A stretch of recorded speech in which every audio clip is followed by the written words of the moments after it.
Respect buat kakak Randy Pangalila karena telah berhasil mematahkan stigma yang beredar di luar sana, yang bisa membuktikan bahwa dirinya juga bisa bertanding dan mengalahkan seorang juara nasional.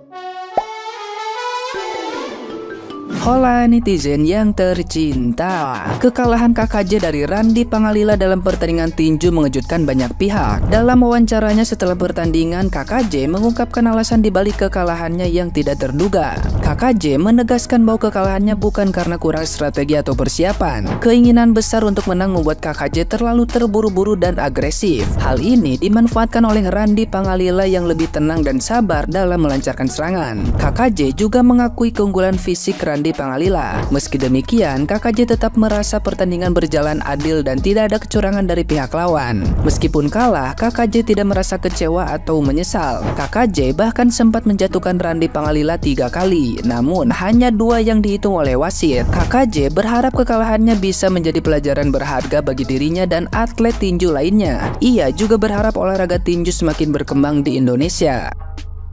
Nah, gimana nih menurut netizen yang terhormat? Silahkan berkomentar ya. Gila, plot twist banget sih ini. Semua orang dibikin shock plus kaget sama plot twist semalam di Beyond Combat antara Renpang aka Randy Pangalila versus KKJ. Gimana enggak guys, kalau kalian yang nonton pertandingannya pasti kaget juga sih. Udah diserang habis-habisan, 3 kali down itu Renpang, KKJ mainnya ganas banget. Secara penglihatan awam sih gua pikir bakalan menang KKJ di battle ini. Anjir, ternyata lewat tendangan berputarnya itu kena bagian yang vital banget sih. Rusuk kiri dan ulu hati cuy. Salut banget gue sama Renpang dan KKJ, dua-duanya all out banget. Renpang yang bisa bangkit lagi segitu dihajarnya, will of win-nya parah, gila sih, gokil banget. Orang biasa disiksa gitu sama KKJ, wassalam sih udah. Terus KKJ juga bener-bener profesional banget, nggak mandang Renpang itu siapa, dari mana, dihajar habis-habisan itu Renpang. Kalau match seseru itu sih penentu pertandingannya udah pasti yang lebih fokus sama yang lebih siap. Ternyata KKJ itu kecolongan tendangan keras berputarnya Renpang masuk ke titik vital. Gue yang nonton aja ngap cuy, apalagi KKJ yang kena itu. Orang biasa sih nggak akan bisa nerima tendangan kayak gitu. By the way, kalian nonton nggak guys? Gimana menurut kalian tentang match ini? Tulis di komen ya. Pertarungan antara KKJ yakni Jackson Carmela melawan Randy Pangalila yakni di Beyond Combat 3. Jadi menurut saya ini adalah pertandingan atlet yang tertukar ya. Kenapa saya bilang begitu? Karena Jackson Carmela yakni KKJ, kita memang tahu dia ini memiliki background atlet ya. Tetapi dalam kesehariannya ya dia sangat aktif di media sosial ya kan. Bahkan ikut-ikut gimmick-gimmick ya, dengan Paris Fernandes, ada semacam siwar gitulah. Tetapi lebih larinya ke gimmick karena Paris Fernandes bukan atlet ya, dia hanya konten kreator ya. Jadi kalau saya katakan Jackson Carmela atau KKJ ini adalah atlet yang artis ya. Sedangkan Randy Pangalila itu memang sejatinya artis, aktor ya. Tapi kenyataannya dia bisa dibilang kalem dalam dunia persosmedan ya. Bisa dibilang, saya pun nggak tahu Instagramnya apa dan kesehariannya seperti apa, saya kurang tahu, apa saya tidak mengikuti ya. Tapi setahu saya agak-agak kalem lah ya, jadi tidak terlalu ikut hingar-bingar dari sosmed itu ya. Dan pertarungannya ya tentu ini pro dan kontra ya, banyak yang setuju, banyak yang tidak ya. Tapi bagi saya permainan dari KKJ itu memang mengecewakan. Kenapa? Karena background dia seorang atlet dan permainan dia itu sangat terbuka dan defense-nya sangat rendah ya. Ada 2 kemungkinan ya. Apakah dia tidak paham ya? Tidak mungkin, dia seorang atlet ya kan.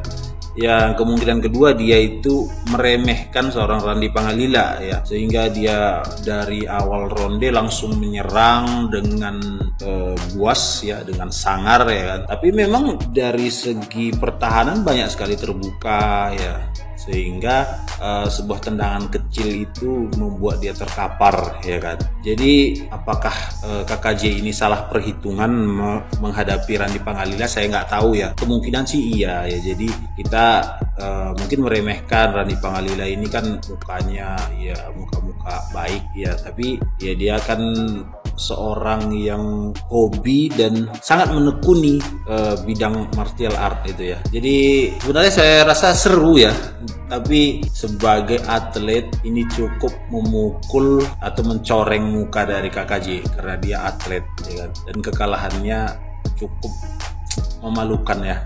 Bukan memalukan sih, cukup tragis saya bilang. Randy Pangalila adalah bukti ketika lo percaya dan berjalan bersama Tuhan Yesus, maka tidak ada suatu apapun di muka bumi ini yang mustahil baginya. Respect buat kakak Randy Pangalila karena telah berhasil mematahkan stigma yang beredar di luar sana, yang bisa membuktikan bahwa dirinya juga bisa bertanding dan mengalahkan seorang juara nasional. Respect juga buat KKJ Jackson Carmela, si bengis dari timur. Memang dia pantas mendapatkan nama si bengis dari timur. Semua orang juga tahu bahwa semalam dia brutal habis-habisan. Namanya pertandingan, pasti ada yang menang, pasti ada yang kalah. Itu hal yang normal dan wajar. Buat kalian-kalian semua yang tidak terima dengan statement-statement KKJ kemarin sebelum fight, kalian harus sadar bahwa statement KKJ yang seperti itulah yang membuat pertandingan kemarin menjadi jauh lebih menarik dan patut untuk ditunggu-tunggu. Dan dari 11 prediksi gue yang kemarin, ada 9 prediksi gue yang tepat dan hanya 2 yang tidak tepat. Itu pun yang satu karena lawannya tidak bisa hadir kemarin. Tapi apapun hasilnya, respect buat semua pemenang, respect buat semua fighters. Kalian semua keren. Terima kasih sudah menaikkan dan meningkatkan nama combat sport di Indonesia. Jadi saya sudah nonton pertandingan antara KKJ dan Randy Pangalila. Saya mau bilang di sini bahwa menurut kacamata saya memang bukan orang yang sering main di ring, bukan. Saya dulu hanya sering ini, kalau istilahnya dulu itu kita di timur pegang telinga cari kakak. Kalau sudah pegang telinga itu tidak ada wasit, langsung pegang telinga, sudah mulai itu. Mulai begitu itu. Tapi saya pernah alami kayak seperti apa yang dialami oleh KKJ. Jadi ceritanya begini, dulu saya bukan sombong, bukan. Saya dulu kalau baku pukul, saya terus. Tapi saya pernah dapat lawan dulu, dia tenang secara fisik saya kuat, tapi ada teknik dia tendang ulu hati. Selesai bola-bola, bagian bawah sini. Selesai bola-bola, persis sama tendangannya Randy. Jadi saya ingin bilang di sini, secara fisik oke, KKJ kuat, keras. Siapa yang bilang tidak keras? Kita orang timur keras semua. Karena sudah terbiasa tuh. Tapi secara teknik, saya akui Bang Randy Pangalila keren. Bang Randy Pangalila orangnya tenang, sabar, dia menunggu momen.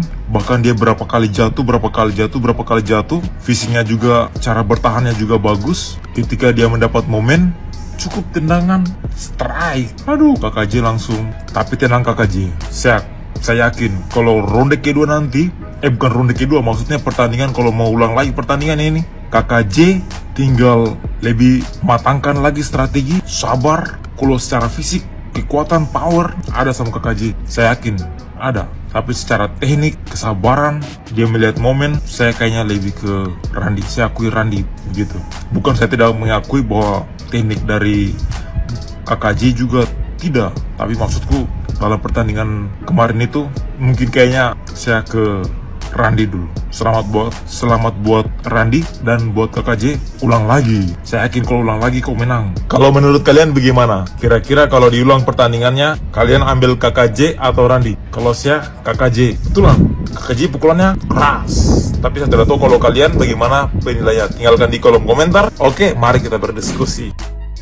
Randy Pangalila berhasil menang dari KKJ. Waduh, bahkan pertandingan semalam dimenangkan oleh Renpang dengan 1 ronde. Waduh. Di awal pertandingan, Renpang sempat jatuh berkali-kali akibat serangan KKJ yang bertubi-tubi. Basic dari KKJ ini sendiri adalah seorang atlet Muay Thai yang berhasil mendapatkan medali emas PON di tahun 2021. Walaupun udah diserang bertubi-tubi sama KKJ, Renpang sendiri bisa bangkit padahal dia ini udah sempat jatuh 2 kali. Dan yang lebih mengejutkannya lagi, ternyata dia berhasil membalikan keadaan dengan spinning back kicknya yang berhasil mengenai perut dari KKJ atau sepertinya kena ulu hati dari KKJ. Akhirnya Renpang sendiri berhasil menang secara TKO dari KKJ di ronde pertama. Gua pribadi tetap salut sih sama dua-duanya, dan pertandingan semalam menurut gua keren banget sih. Nah, menurut kalian sendiri gimana nih soal pertandingan Beyond Combat semalam? Jagoan kalian ada yang menang gak nih?